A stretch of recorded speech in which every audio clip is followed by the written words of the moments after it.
Oh. Hello and welcome to the War on Error. Sorry, talking of errors, I turned the wrong sound on. I turned on the sound for the desktop audio rather than the actual this speaker. Can I just start again? I was just rambling on for ages there. So last time my mic was on. I had a hot mic while I was setting up. I didn't realise, so everyone got to hear me go, 1, 2, 1, 2, and I hope I didn't say anything too embarrassing to myself. I do often talk to myself, you know. So can we just strike the last couple of minutes from the record, okay? Thank you. It is Monday, the 13th of February, 2022. Thank you very much for the comments. Let me know that you couldn't actually hear me. So embarrassing. So very, very professional. Feeling very professional this evening. Very, very professional. Who's hot mic? Oh, well, don't you want to know? I was about to send an SC. What's that, a super chat? Oh, brilliant. I should do that more often. I should just start with, like, no sound, and everyone be sending me money to turn my mic on. No? Okay. Listen, it is Monday the 13th of February 2023, and we are finally at the beginning of the end. Or maybe just the end of the beginning. I don't know. But Brexit is on its way out. Might take 10 years. Might take 20 fucking years. I don't know. But there was a secret summit last week attended by, of all people, Michael Gove, who told you to vote for Brexit, even though he knew it would be a catastrophic disaster for the United Kingdom, because he's not a complete idiot. I know he looks like a complete idiot, but he's not a complete idiot. And David Lammy, who was very tight-lipped about it this morning when he was on radio LBC. I was listening to LBC for him to give some kind of explanation about it, or even mention it, and he didn't seem to mention it unless I missed him talking about it. Until Sheila Fogarty took over, and she went, "Oh, what happened to that secret conference you had last week, David?" And he went, "Oh, I can't talk about that." So yeah, as Duke Venture says, woohoo! Brexit is dying. It is dying. Why? Because of Brexit. And this was always going to happen. Brexit would eat itself because it is just a mess of contradictions and stupidity and naivety and no sense of real politics, or economics, or how a business works, or how to run a functioning democracy in the 21st fucking century. Now, I've got to mind my P's and Q's. I'm now getting warnings off YouTube for using words like boobies and farts and things, and I think that they're trying to gear up so that basically you can't watch my videos if you're a kid. Which is fair enough. I don't really want kids watching my videos, but they want to make them 18 certificates, which is like, because of my language? Are you serious? And this goes back to this weird puritanical thing we do have about language in the UK, particularly in the US, though, where you can have the most horrifically violent action in a TV show or movie, and it'll be like a PG. It'll be like in America, the bit in Indiana Jones and the Temple of Doom where the guy gets his heart ripped out of his chest, and then Molaram holds it above his head and it bursts into flames. Come on! How is that in a PG? Are you kidding me? I think they may have invented the PG-13 certificate just for that movie. But, like, they can have all this horrific violence. Like, there was an episode of 24 in which Jack Bauer, like, turned up in someone's office with a severed head in a plastic bag, which he then threw on the table. It went thump, thump, thump along the table. Sorry, Wayne, if you're watching and I'm thumping the table there. And that was fine. You know, that's okay. That's okay. But you can't say shit. Literally, you can't say shit. Literally, you cannot use shit on an American TV show. Or show someone going to the toilet. Apparently. Maybe it's changed now. I don't know. But yes, we are on the way to rejoining the EU. Big shout out to everyone on the chat there. I did give you all a big shout out, but I didn't realise my fucking mic wasn't on. So big shout out to John. Alexis, thank you very much for the super chat, mate. Ben is there. Charlie, Duke, Graham, number 3. Plum Duff is there, talking about a daughter's friend who had a heart attack. Had a freaking heart attack. And They dialed 999 and they were told that it would be 4 hours until the ambulance arrived. So a taxi driver had to drive her to the hospital. And I mean, it's beyond shocking, but this is what 13 years of Tory Britain looks like. That needs to be the poster campaign. Just an image of a person dying with a makeshift tent on the ground made out of a football goal. Just that picture, and just this is what 13 years of Tory government looks like. We've gone from just around, what was it? The people using food banks being in the low tens of thousands to now being over 2 million. 2 million. That is fucking insane. And all because of the Tories. And it was interesting listening to LBC this morning because David Lammy was standing in for James O'Brien. And people were calling in to talk about the strikes. And there were people who were saying, oh, I've got terminal cancer. Look, my child has got cancer. And I'm all for supporting the nurses in this because they do a fantastic job. And if the government's got enough money to pay for their cronies to go and buy a freaking yacht and a couple of houses in Glasgow for their kids via the VIP lane, which they said didn't exist, I'm sure they got enough money to pay the nurses. Or at least they would have if it wasn't for BREXIT. BREXIT means that there is at least 100 million, small potatoes, 100 billion pounds missing from our economy every year. At least. It's probably more than that, actually.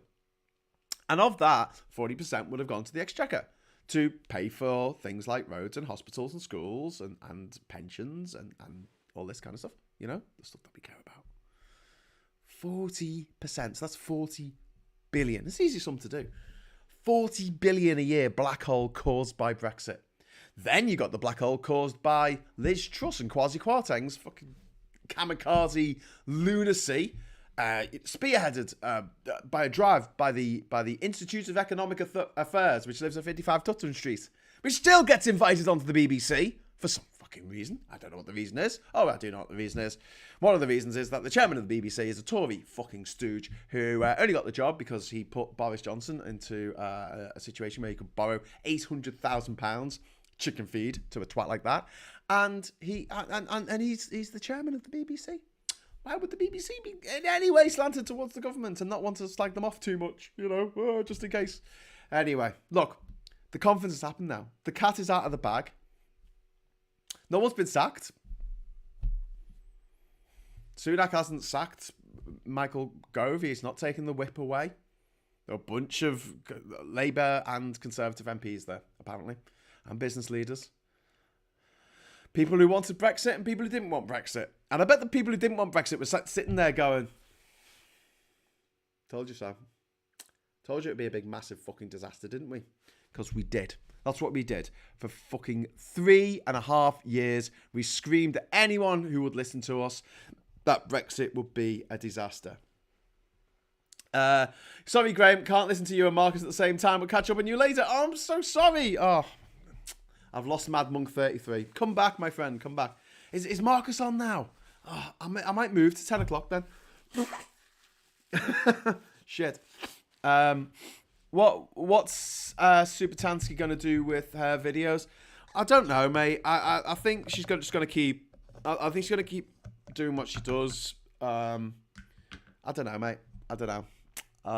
It's all a bit upsetting, actually. I don't know if you know too much about what's happened, but some old photographs of Tan came to light last week, and not the Tories, not the Brexiteers, not the neo-Nazis, but the Corbynites absolutely jumped on them because they were inappropriate, and she admitted herself, you know, they were inappropriate. She shouldn't have taken the photos, she shouldn't have dressed up in the way that she did.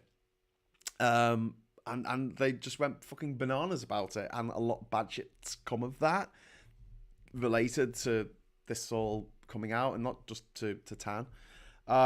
So yeah, it's one of those difficult things, I guess. I mean, I'm really hoping that there isn't anything that I've put on the internet years and years ago, you know, when I had a MySpace account, that might come back to haunt me. There probably is.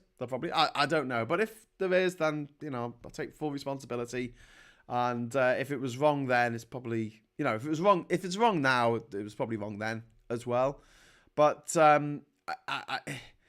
it's one of those things that separate the right and the left, is that the right is always looking for converts and the left is always looking for traitors. So the idea is that you've got to pass the purity test in order to be a good left-winger. And that's why a lot of people just give up and just go for the right wing, because you get less shit and you get more money. There you go. Less shit, more money. That could be your classified ad for being a Tory stooge. Anyway, back into your comments. I think the change will be quick. After rats, all the rats leaving the ship will jump off when momentum builds up. No one wants to be responsible for it. They'll all say they never believed in it. Yeah, they'll blame us. They'll blame us, and they'll say, we were just doing what the people wanted. We were just carrying out what the people voted for. Yeah, but they voted for it based on lies that you fed them, you scumbags. You literally lied to people for years. Your fucking tabloid mates that you went to school with lied to people for years and decades, actually. For 3 decades. If you picked up a copy of the Mirror, the Mail or the Express or the Sun, it would be going on about bloody bureaucrats or the Tory graph. Bureaucrats in the EU, they're the ones that made your wife leave you for the milkman. That was it. It was the bureaucrats. Yeah, your cat died, that was the bureaucrats. You lost your job, that was the bureaucrats. You tripped over walking down the street, you stepped in dog shit, that was the you bureaucrats what done it. Basically every fucking day for years and years and years. So, it's not like it was an independently arrived at decision-making process in which 17.4 million people did their research, which is an expression that a lot of people on that side like to use. Do your research. And I go, I've got a degree in history and politics, and I've been to every country in the world. What more research do you want me to do on the shape of the planet, or whether we're ruled by lizard overlords? I've checked, we aren't. We're ruled by dickheads who don't know what they're doing. Scary. I knew it would happen. UK return EU. Hip hip hooray. Thanks very much, David. I remember Harold Wilson's reference to the prior Tories' 13 years of misrule.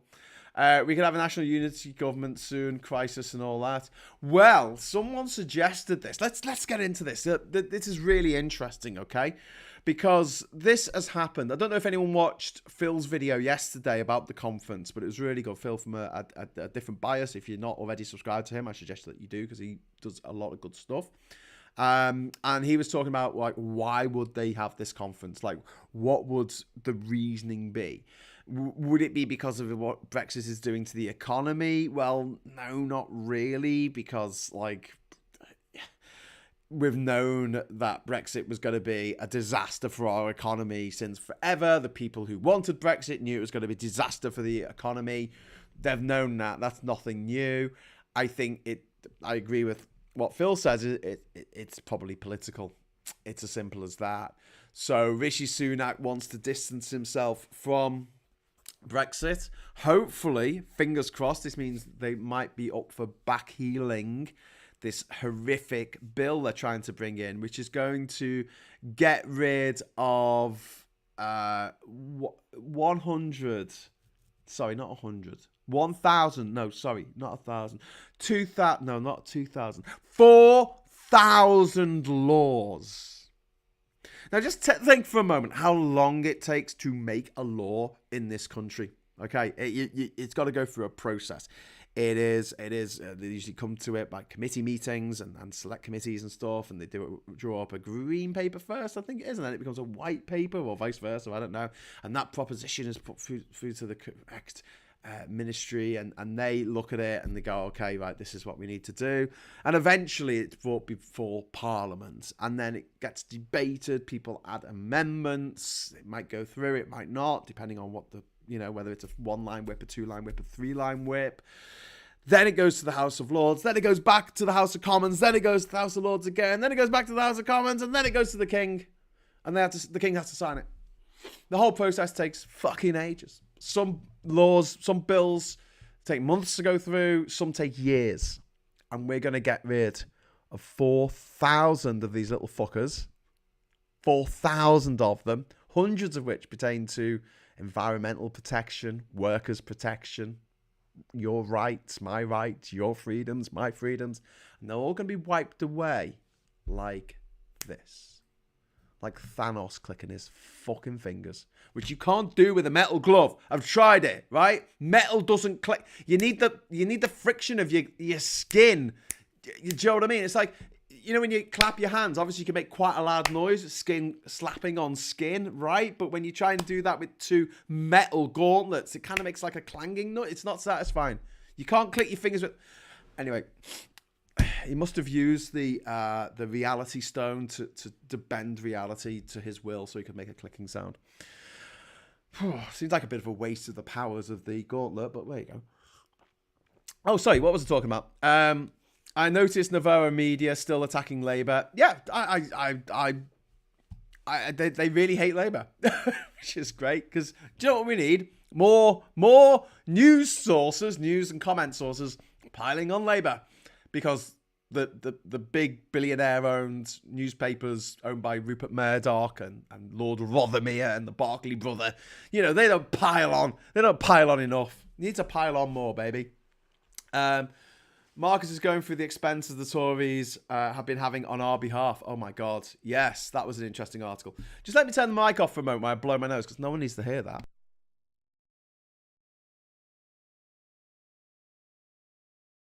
God, it is just like a season of illness. Look at everyone I know is ill, or like feeling bad or feeling... It's really shit. Yeah, there's expenses the Tories have cost us. There's like some mad shit in there. They spent thousands of pounds on branded USB cables for a virtual conference. Imagine being at that conference. Imagine being like, have I got a USB cable anywhere? Yeah, there's one. What type is this? Oh, it's an original. Oh, this is from the very first iteration of USB. Oh, I had to unplug it from my little box. There we go. That's right, everyone.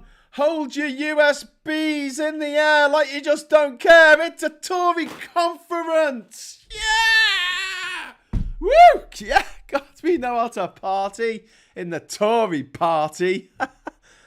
Thousands of pounds, taxpayers' money. Also, there's the small matter of Liz Truss and her little fucking soirees that she liked to have, little fucking lunches for £7,000 fucking pounds. Quite unbelievable. And do you know what the government's response to this was? It was like, well, when Labour were in charge, they spent over £1 billion on stuff. Yeah, across the whole of the civil service, not just a few departments of the government. Twats. Anyway, I'll fix it myself. Marcus going through the expenses. Those laws in the UK are passed. Those laws are UK laws. Parliament passed all of them. Yeah, every single one. It's part of the EU lawmaking process. And when people still now say that the EU is unelected, it just blows my fucking mind. It's like, how much more elected do you want it to be? It's made up of elected representatives, some of whom are directly elected by Europeans. Others are members who are elected of their own country that go and represent in the European Commission.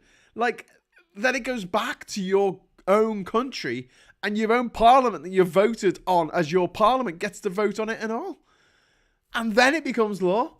It's like at every stage, like, are you all right with this? Are you sure? You all right with this? Yeah? You sure? You sure you're all right with this? Are you absolutely sure? You're sure about this? Yeah? Okay, good. Let's put this through. We've never been made to pass an EU law in this country that we didn't want to. Not one. Not one. I fucking hate Brexit. It's thick as pig shit. Anyway, I heard a trombone in my head when you blew your nose. Was it like the beginning of Johnny Briggs? Phil calls Novara Media a far left version of the Daily Mail. He's not far wrong, mate. Why is that in TV and movies? Will always get it in the neck. They're always firing at him. Fire at Will! Well, you know. Maybe there's about Will Wheaton, who was very annoying as Wesley Crusher in Star Trek: The Next Generation. Although, as an adult, he's got a bit better. He was quite annoying in Stand By Me as well, to be honest with you. But, you know, River Phoenix, he was cool. I bet the USBs... What's he saying? Oh, shit, I've got loads of messages that I haven't read. That is a disgrace. How much that money went on flags? All of it. Thicker than lettuce truss, indeed. Liz and Priti Patel, the witches of Wizard of Oz. Well, no, I think at the moment, Braverman is the fucking the wicked witch of the east, west, north, south, and everywhere in between. This is a woman who has used vile language to talk about asylum seekers, and I hold her personally responsible, and the whole fucking government collectively responsible, and the whole fucking Tory party collectively responsible for what happened in Knowsley last week, where there was a riot outside a hotel that had asylum seekers staying in it. A fucking riot. We have the biggest increase in cost of living in a generation, more. We've got nurses on strike, train workers on strike. We have the highest heating bills in history. Our heating bill was hundreds and hundreds of pounds just for January. And I'm sitting here in a coat. I'm really cold. I've got my nice warm tea here. The heating is not on in this room because it's too fucking expensive to turn on. So I'm talking to you without the fucking heating on.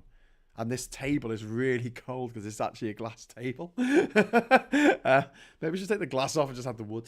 Anyway, the point being, there are so many things going wrong in this country at the moment. And this is what the morons choose to fucking riot over. This. About a handful of refugees being housed in a hotel. And what's particularly obnoxious about this situation is he was just on the other side of the M57, and us Scousers see the M57 and the Knowsley Expressway as sort of forming the unofficial boundary of Liverpool. And so we see everyone who lives and does things on the other side of the motorway as wolves or woolly-backs, and the people who all voted for Brexit as everyone in... Well, every constituency in Lancashire voted majority for Brexit. We see them as bad wolves.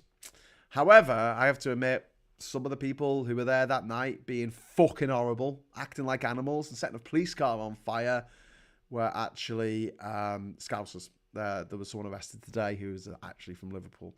So I can't absolve my city's responsibility for it. It just makes me sick that we live in a society in which the government is giving tacit approval to such barbarity. I mean, fuck's sake. There's over 1,000 serving police officers who are now under investigation for crimes. And this is what they choose to riot about. There's 2 million people using food banks, and this is what they choose to riot about. There's children going hungry in schools. More children have been plunged into poverty in the last 10 years than at any point, statistically, in the history of the United Kingdom. You know the way Rishi Sunak loves to say, well, we're giving an extra £2 billion to XYZ this year because that's going up, not even in line with inflation. So you have to give that extra money. Yeah, if you want to talk in terms of real term suffering, right, in numbers, absolute numbers, not percentages, but absolute numbers, the number of children, millions of them who've been plunged into poverty by this government is absolutely fucking outrageous. But as we already know, half the country like their Brexit and their racism more than they love their own children. I'm going to talk about love in a moment, but first of all, I'm going to say, Richard, thank you, I love you, £10 super chat. I want to take the government to court. Seriously, somebody has to. Yes, that would be fucking amazing. Bet the USPs, someone scratching the back. Does anyone understand levelling up? What is the point of HS2? Oh, glad you asked, Plumduff. I'm just going to stick a pin in Brexit for a moment. Just indulge me on this, right? The point of HS2 is to take the fast trains off the slow tracks, or, the mixed-use tracks. At the moment, you've got the East Coast Main Line and the West Coast Main Line. And they take a fuckload of trains, but the problem is that the trains that travel up and down them can't go at a consistent 125 miles an hour because there are commuter trains, regional trains, there are freight trains that can't get that fast. And so if you have a route and you have set stops along the route, and all the trains going along that route are doing the same speed, those trains can move every 5 fucking minutes. You know, they honestly, you only need a 5-minute gap between the train, you know, each train leaving the station. I mean, you wouldn't have that in reality. You probably have, probably 6 trains an hour would be good. Intercity trains, right? So every 10 minutes there's an intercity train from Liverpool to Manchester, up to Leeds, up to Newcastle, or from Liverpool down to London via Birmingham. Great. But the problem is, if you've got all these different trains doing different speeds on the tracks, then everything has to go slower, and you can't have trains going every X many minutes. You have to have trains going like one that goes up for like full speed, doesn't stop anywhere but York. You're only going to be able to do that maybe twice a day, if that. So most of the trains are going to have to stop places along the way to let other trains get in front of them and come on off the track, okay? So HS2, absolute misnomer. We don't need trains to go any faster, although they will go at 225 miles an hour, which is great, I suppose. But my proposal, and something I'm going to make a little video of soon, so probably this week. So when I make that, please share it. My proposal is to make LS1, which is low speed 1. Yeah, low speed 1 and 2. And what low speed 1 and 2 do is HS2 to Birmingham is a fait accompli. Like, it's done. Like, I know they haven't built it. It won't be finished till 2023 or 2033 or 35, I think. But let them have their high-speed line there, okay? But for the rest of the line, from Birmingham to Liverpool and Birmingham to Manchester and Birmingham all the way up to Glasgow, put in a new line that's for slow trains. That's for the freight trains, and it's for the regional trains. Take all of the shit off the East Coast line and the West Coast main line, and you will be able to have your 125-mile-an-hour trains running every 10 minutes along the same tracks that are already there. And Britain's a really small country. You don't need that kind of speed. You don't need the kind of speed that they get in China. You just don't need it, because at the moment, current speeds, even with all these slow trains on the track, it still takes 2 hours and 7 minutes to get from Liverpool to London. That's all right. That's all right. That's all right for me. So my big proposal, instead of high speed, we should have low speed, because it will cost the British taxpayer £50 billion less to do it that way. Don't forget, if you have a low-speed track, it can have level crossings. It can use old railways and viaducts and bridges that we're viaducts, tunnels, and bridges that we're already paying for the maintenance of, even though there's no track there anymore. You can reuse those tracks, which gets a lot of public support to bring back those old tracks. There's a bit of nostalgia in there and a bit of, good old-fashioned practicality about bringing this stuff back. And the trains only need to go 30 miles an hour along these tracks. So they do a fucking 90-degree turn if they want to. I mean, there's nothing stopping them setting it up. So, yeah, fine. You've got a big, massive fucking freight train that's 100 carriages long. Or, whatever they call them, 100 cars long. Who cares? Go at 10 miles an hour. Just chug through the country. It takes all night to get there. Who cares? Doesn't matter. You still get there in the morning. And you've done the job of 100 truck drivers. Amazing. And it can run off electricity as well. So anyway, let me know in the chat if you think LS1 is a good idea. Let me know. Or LSD, I might call it that. I'm under the duvet, saves the heating. Do you know what? I was tempted to come down here with a blanket over me. Honestly, I was on the couch upstairs with a blanket over me and went, I've got to go downstairs and do the show. No, I didn't say, I said, yes, I've got to go downstairs and do the show. I never looked down on this. But yeah, I thought, yeah, I should have brought my old sleeping bag, I think. No, it wasn't a riot. It was a gathering of concerned citizens. It was a fucking riot. They set a police car on fire. Leveling up a video game is a virtual reward that makes you feel like you got something but has no actual existence in the real world. So exactly what the Tories meant. Yep. that's about right. To distract, a magician waves his wand. The pickpocket uses a map. The vicious right wing use small boats. It's just too easy. Small boats. Got to stop the small boats. Do you know there are hardly any small boats coming over here before the Brexit vote? Hardly any. Yeah, like Brexit has failed on everything. Everything its adherents hoped it would do. It has cost the NHS money.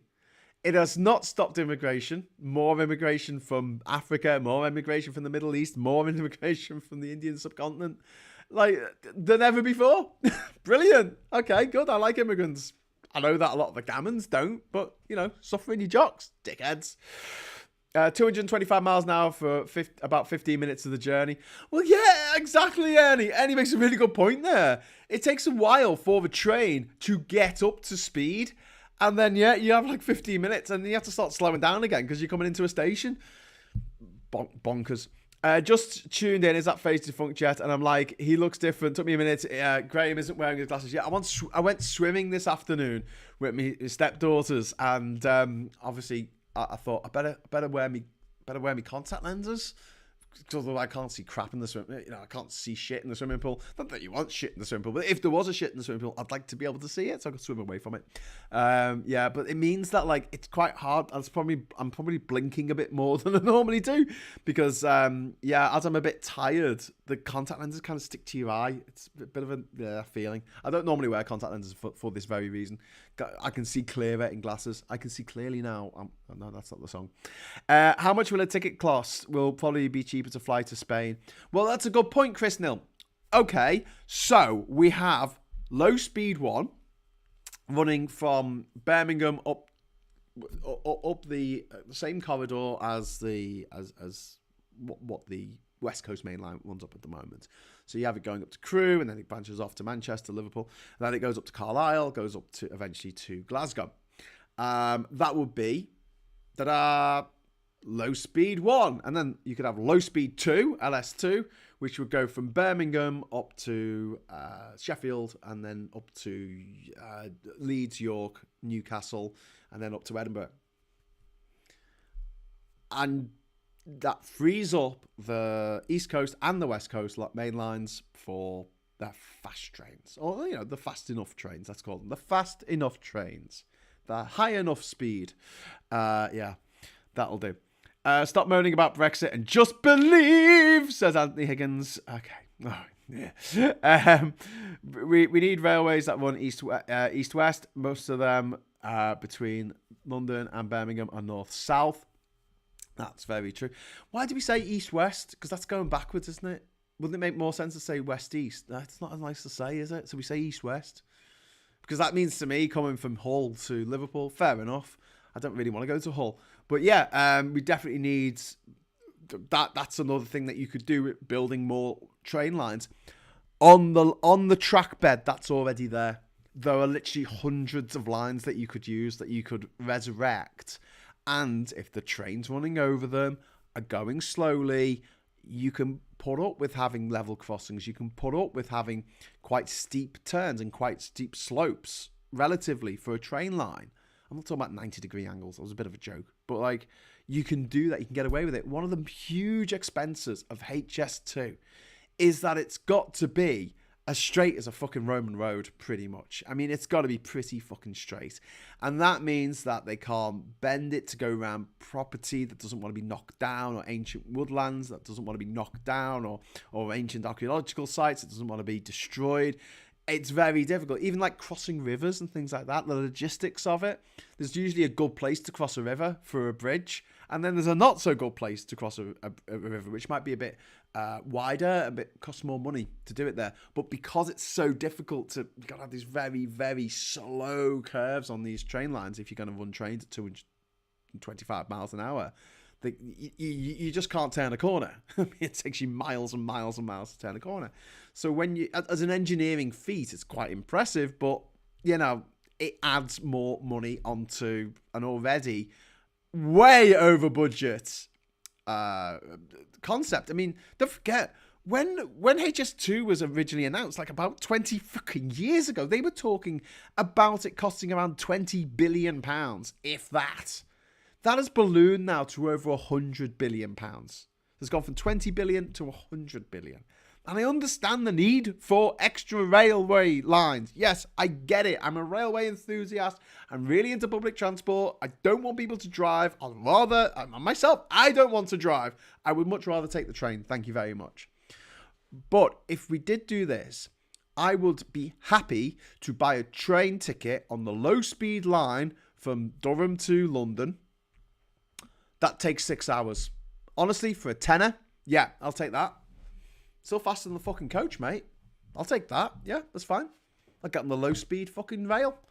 And then if you need to be somewhere fucking 5 hours ago, you can pay 150 quid, 200 quid or whatever the bloody return is these days on the the old track. The old East Coast main line. I want the shiny new electrified line down to London, thank you very much, where the trains run at 30 miles an hour. And yeah, know when you're going to arrive because there's no delays because all the trains are running at 30 miles an hour. Like in India. The trains run really slow in India, but they're quite usually on time because they run at a certain speed. And if they get delayed, they can usually make up for the time they've been delayed because they're going such enormous distances, but you get there in the end.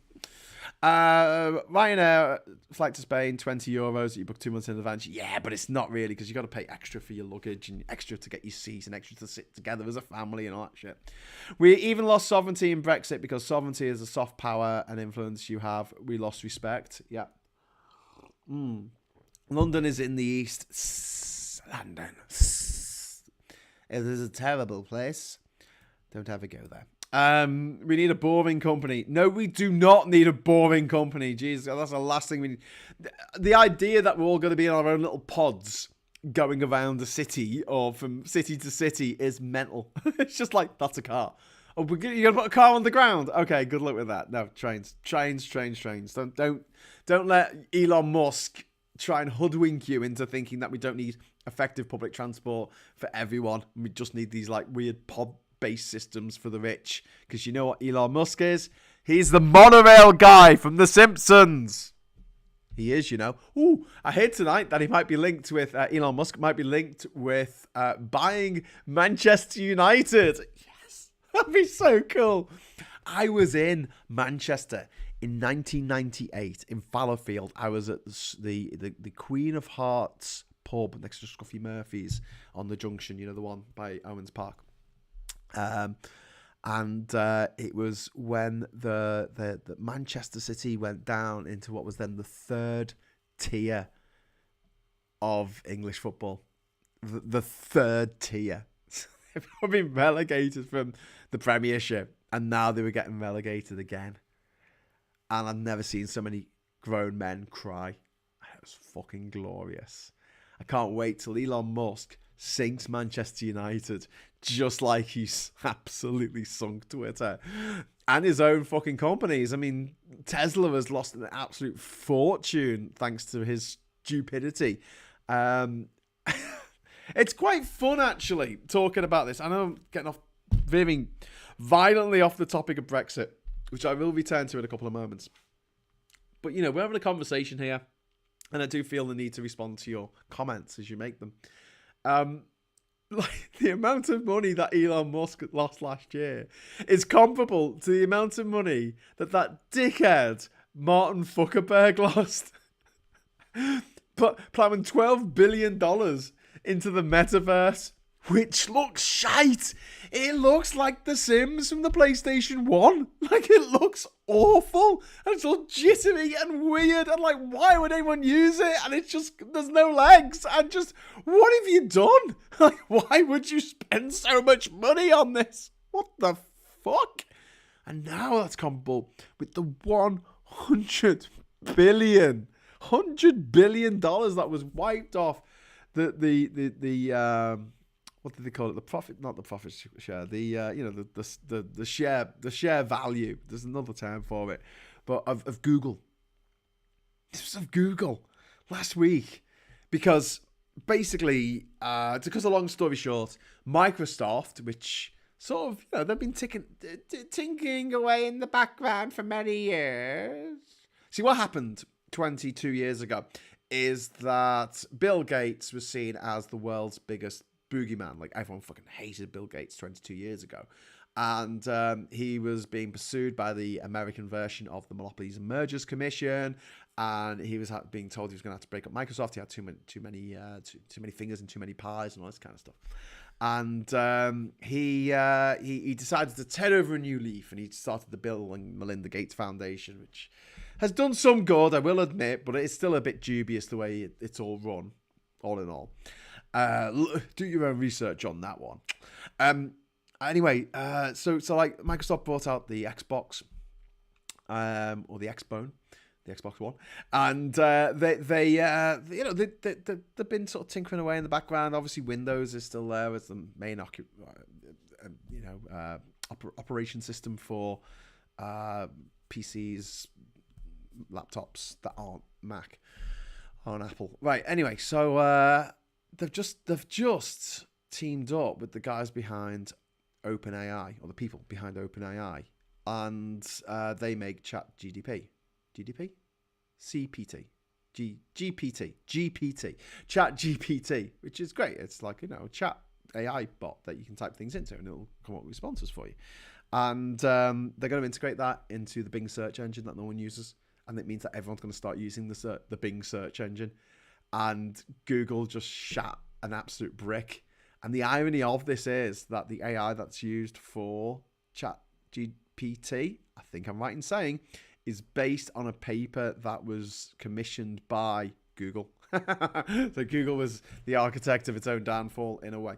I don't think Google's going to go anywhere. I still think it's going to be a company in a few years' time. Then again, who knows? Things can change very fast. But its days as the number one search engine could be very well numbered by this time next month, I think, when this new Chat GPT, God, get it by Graham, GPT is integrated into the Bing browser, which is Bing search engine. Sorry, Bing.com. It's really interesting. Anyway, Google did a presentation last week, and it was fucking awful. And like the phone didn't work. They were going to show you something on a phone, and it didn't fucking work. And everyone went, "Oh, fuck this." Took all the shares out of Google and put them in Microsoft. I think Google lost about 100 billion in their of their market cap. I think it's called market cap, something like that. At the same time, that went down. So they put about 50 billion into Microsoft because Microsoft's like, ha, we're still on the march on you. And it feels a bit like, if anyone remembers 20 years ago, it was a long time ago, I know, but when I was a kid, Sony were the portable music people. It was a Sony Walkman. You called it, even if it was made by a different company, if you had a mobile tape player, it was called a Walkman because that's what everyone just called it. And Sony, as a media company, owns a huge amount of the world's records. Like Delta Sonic, the label in Liverpool, that was a Sony label. They own loads and loads of artists and back catalogs and stuff. If there was anyone who was going to make a digital portable device for listening to music that you could download music to and listen to while you walked about, it was Sony, and yet it wasn't. It was Apple. And it's one of those moments where you're like, what? What happened there? So Google, who you would have thought would have integrated AI into the Google search engine 5 fucking years ago, are now like, oh shit, we didn't think of that. Anyway, it's a bit like Brexit, isn't it? To bring everything back to Brexit. You just don't think it through. It seems really obvious in hindsight, doesn't it? Well, no. Brexit was a shit idea in foresight. We knew it was going to be a shit idea. We said it was going to be a shit idea. We went out on the streets and we protested against this shit because we said it was going to be fucking awful for this country. And we were right. 100%. It doesn't bring back the billions of our economy that have been lost. It doesn't bring back our international reputation. But it gives us a little bit of cheer at the idea that, like, it wasn't all worth less. Do you know what I mean? There was a point to it. We went out there and we showed to each other that there were people in this country, millions of us, who weren't fucking insane or so stupid that we couldn't do up our own fucking shoelaces, but think that Nigel Farage is a great man. Yeah. You've met the type. Anyway, some old trackbed is now wonderful walking a cycle trail, says Pete Glass. Yes, I know. There's a trackbed in Liverpool, the old Cheshire Lines Committee line, or the Valley, as we call it in Liverpool, which runs past my parents' house. It runs past all of my friends' houses around Liverpool, actually. It runs in a semicircle around the city. It goes from Hunts Cross and actually curves into the under the Walton flyover, and can actually join up with the line at Kirkdale if we ever decided to put the line back in.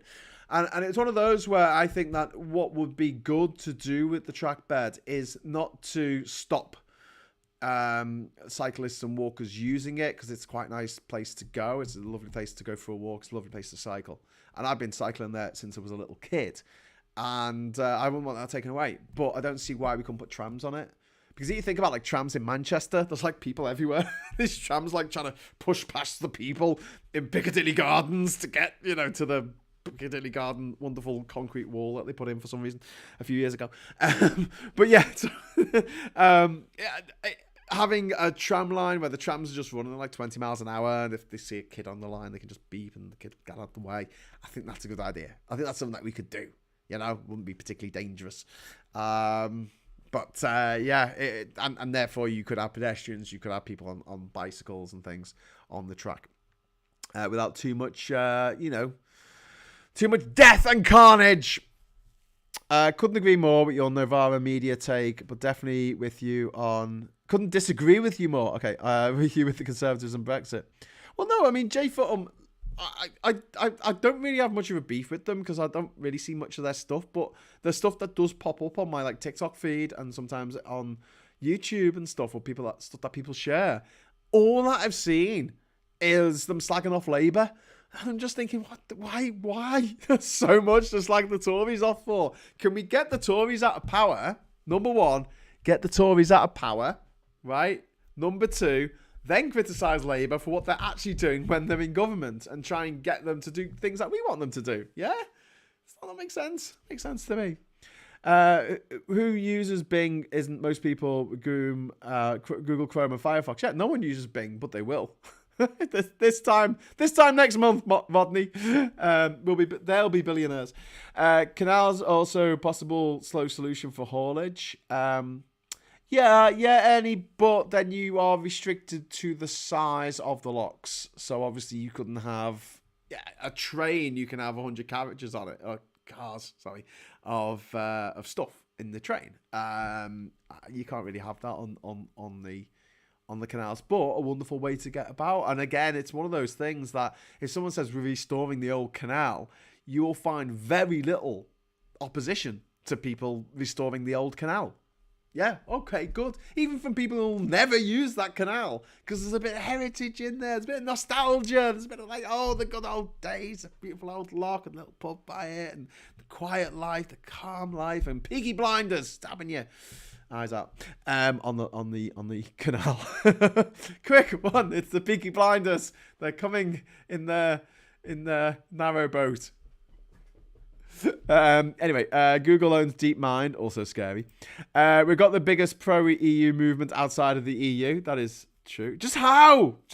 Number 3 says. Do so many people get to be so ignorant? Did they miss school completely? I think they were either born that way or they were kicked in the head by a horse. One of the two. Gavin Williamson spent just under £400,000. Fucking hell. 30p Lee spent 300,000, and he's being sued. Someone mentioned this in the chat further up. Sorry, I was going to mention it when my mic wasn't working, but now my mic's working. So 30p Lee is being sued for claiming that someone who works at a fucking food bank was taking like brown envelopes or something. So yeah, watch this space. He's being sued for libel, I think. Good. Hope he goes to jail forever. And he says, but our greatest weakness was too reasonable and rational with irrational, dishonest leavers. Yeah, you're right, Ernie. Well, I didn't try to be. I was very caustic. I was very forthright, and I told people who were cunts that they were cunts, sometimes to their faces. But maybe that wasn't the way to do it either. Who knows? Made me feel better, though. The last time I went to a canal around here, a fridge was floating in it. Oh, nice. How does a fridge float in a... Oh, well, yeah, I suppose it's got lots of polystyrene in, hasn't it? Just went through the automatic passport readers, leaving the Canaries. Only had them manually stamped as well. Brexit keeps giving. And they called us traitors too, says Duke Vengeance. It's a very, very, very good point. Pete Glasses, I'm in a Manchester hotel tonight. I'll even be heading along the M57 tomorrow. It's okay. I'll be back in the evil London before you need to blow your nose again. Well, yeah. If you see the M57, just wave to everyone on the right side of it. The right, well, it depends which way you're driving, I guess. But the Liverpool side, just give them a wave, say hello. To be fair, most of what appears on the majority of MPs' expenses are the costs of having a constituency office and staffing it. Yes, I know that. And they're not spending it all on weed, but they're spending a lot of it on it. 30p has passed his audition. Rather than putting him through the indignity of losing his seat, it would be kind of for Sunak to let him step down as an MP and take up the GB News job he wants. Yeah, he so obviously wants. Okay, so it's just past 10 o'clock now, so I'm going to sign off in a moment. But before I go, I'm going to say, hey, the super chat's still open. But yeah, just to go back to the beginning of the end of Brexit, let's just talk about Brexit for a little moment longer. So basically, it's taken till now, February 2023. The vote was in June 2016. So that's 7 years nearly. 7 fucking years that it's taken for the Leavers to invite the Remainers around to their house for coffee and cake to go, oh my God, what have we done? We have literally destroyed our own country for literally no fucking reason at all, other than our own arrogance and stupidity. And those things really do go hand in hand, don't they? Arrogance and stupidity. If you meet someone who's infinitely stupid, they're also, generally speaking, infinitely arrogant. They know more than you about everything. And when you point out that, no, actually, you know more than them, then they get all pissy with you. And the reason for this is very simple. Let's talk about specifically Brexit here. People fell in love with Brexit. Okay? I've said this before, but it's worth reiterating. I'm going to blow my nose first again. It's like real worry that like I'm dripping everywhere. Just give me a moment.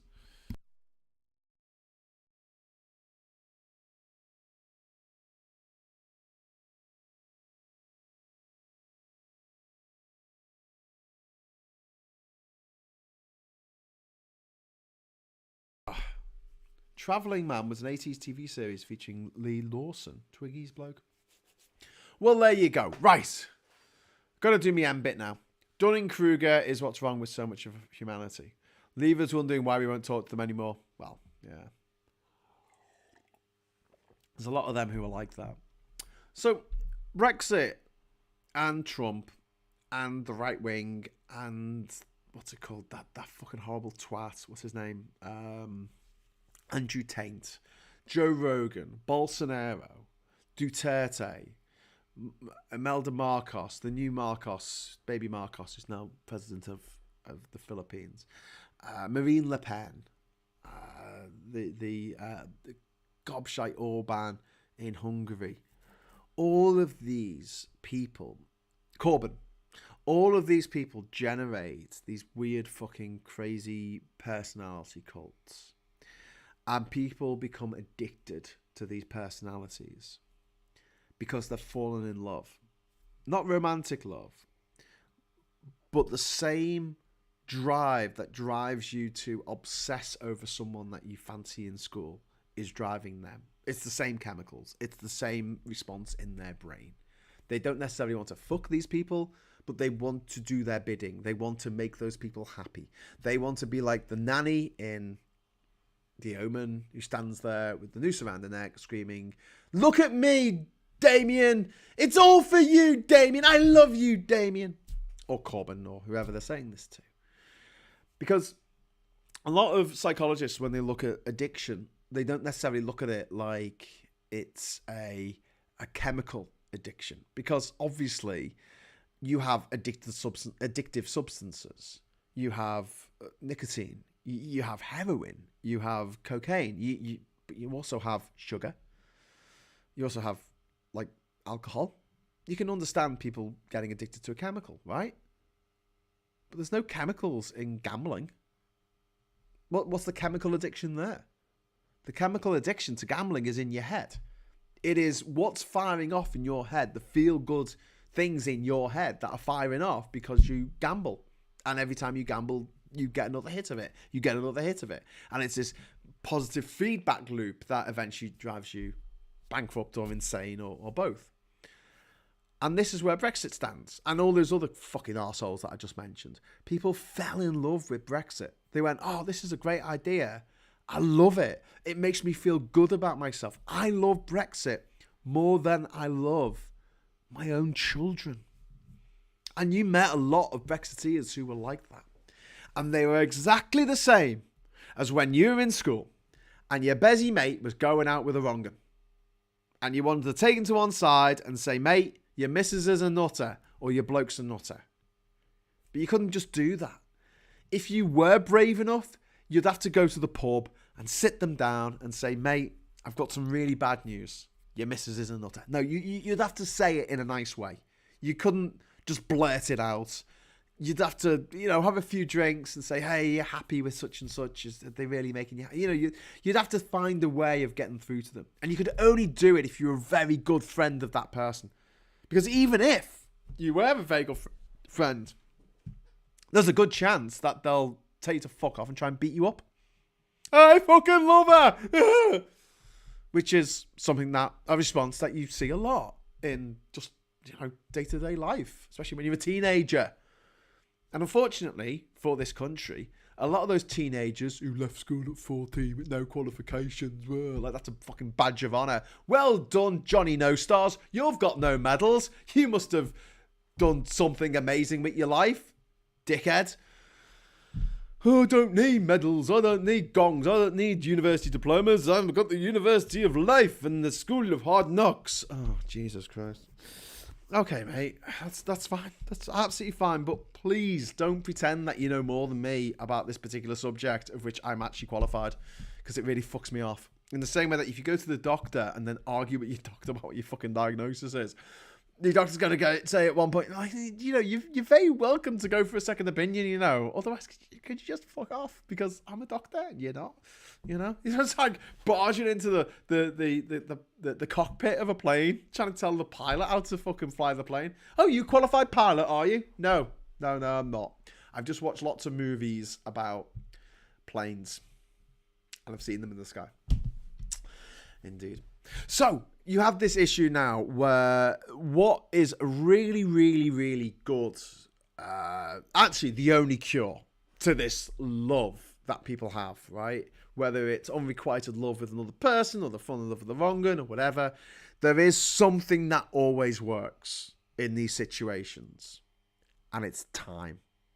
It's the same thing that means that 5 years after breaking up with someone, or maybe even fucking longer than that, one day you will wake up and you won't care anymore.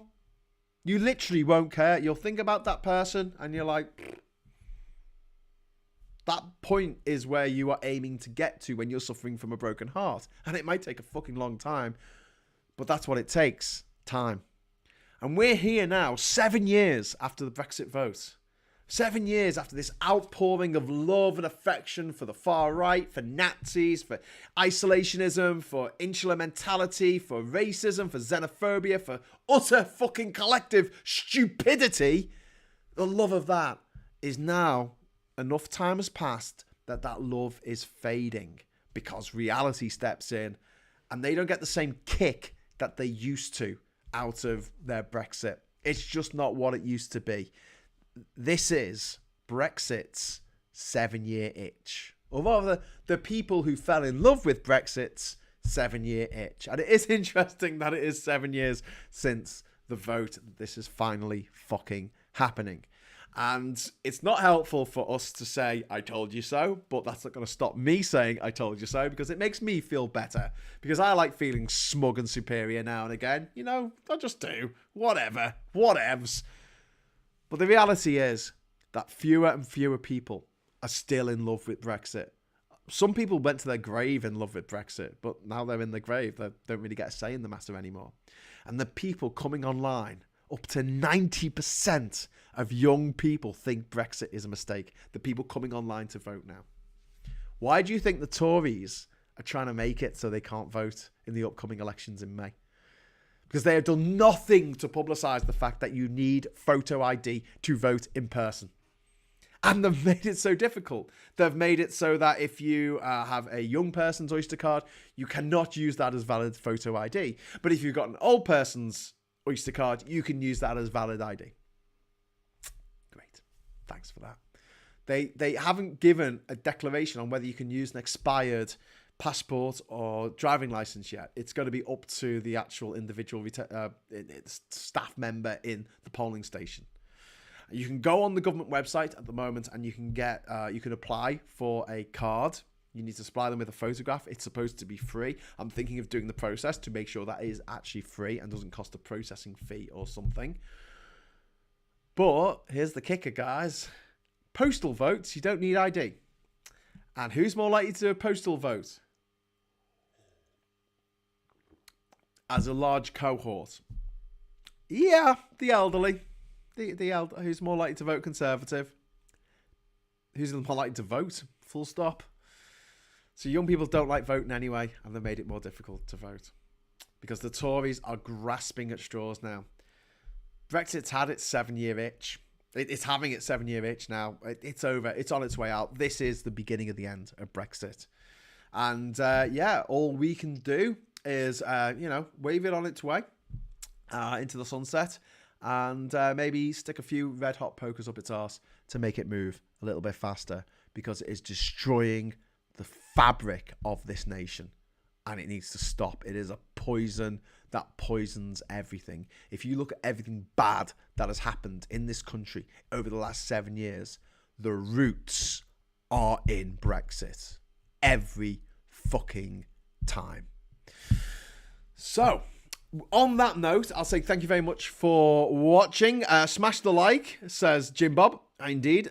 John says the free ID requiring a photo, which someone is going to have to pay for. Indeed. Owner of a Brexit heart. As I always say, if Brexit were a product or service, Brexiteers would have demanded an exchange or refund long before now. There is no there would be no let's wait for it to work. Indeed, that's very true. Do photo and photo ID need to be passport quality? If so, that's a £10 cost there. No, I believe you can do them on your phone as long as you've just got a white background and you're not wearing glasses and you don't have a hat on. You don't have a hat.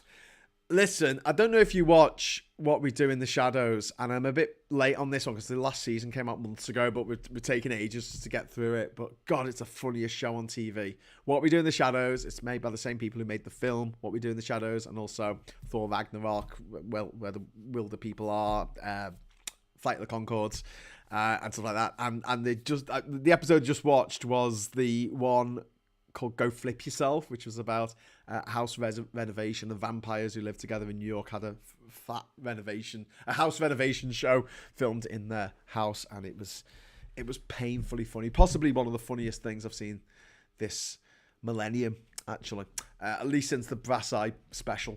Anyway, so yeah, that's my that's my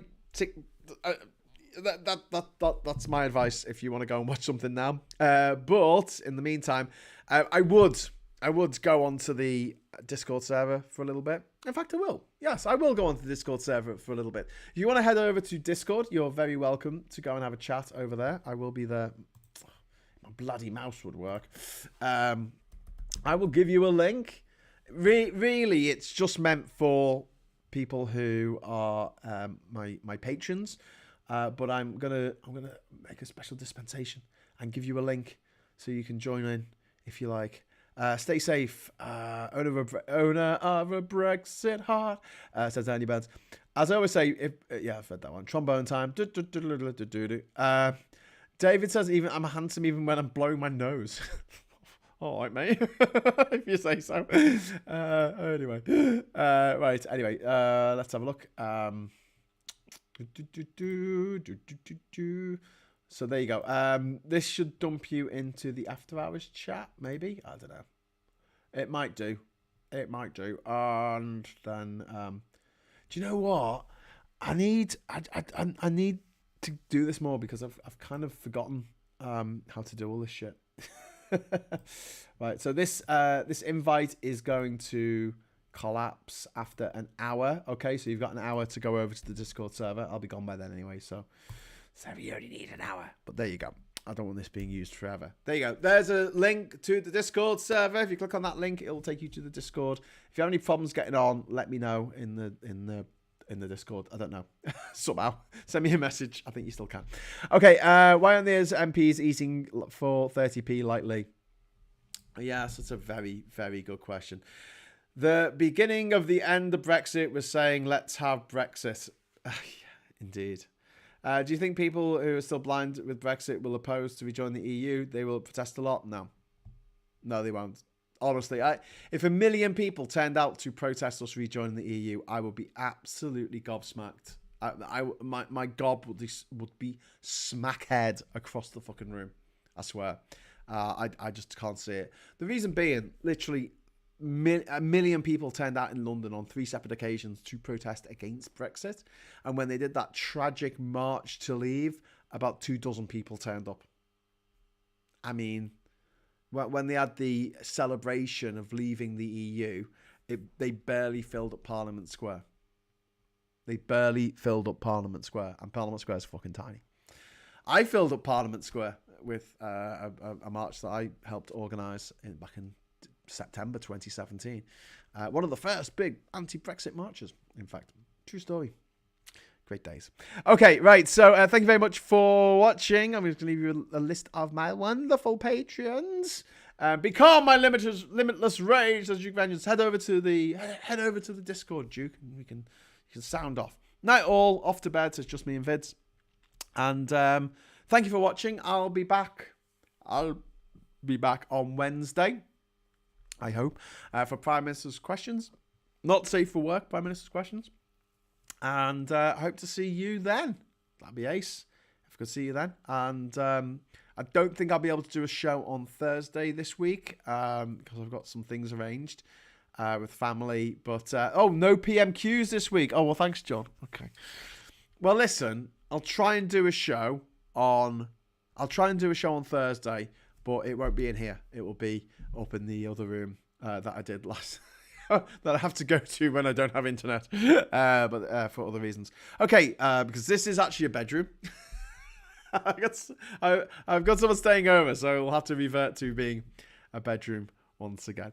Okay, it's time for a hell march.